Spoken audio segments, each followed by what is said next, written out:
候，会跟你做详细的说明。好，那你可以先上这个网址上面看，上面有关于说明的部分。那今天我只讲2点。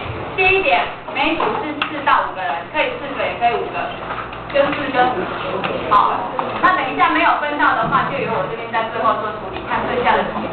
好，每一组4到5个，然后挑一个人当组长，然后以后上课的话，到我们专题做完之前，你们就是按照组别做，然后等一下我会按照你们组的人数帮你分配你们那一组坐在哪个位置。好，所以一组4到5个人，然后一个当组长。好，然后以后就假设你们那一组有5个人，那一个组长就管4个同学。你们那一组的次序就是归组长要组长。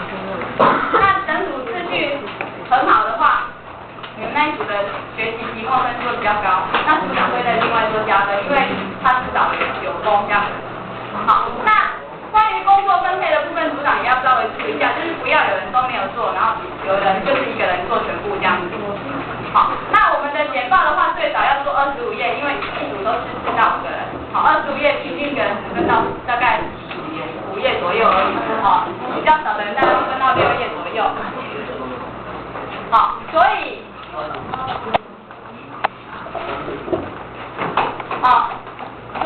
我们先做分组，然后你可以开始分完组之后，你们就可以开始讨论说你们要做哪一类的题目。那网站上面我有帮你归成10大类的题目，你可以从这10大类题目随便挑一类出来，比较有兴趣的做。好，比如说男生，如果你想做运动类，那比如说你想要做赛车，好，比如说 F1 赛车，或是哪一种，或者是像打篮球的，或是棒球都可以。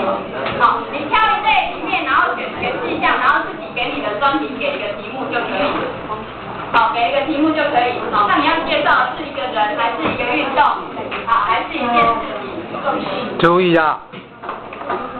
好，等一下我给你们大概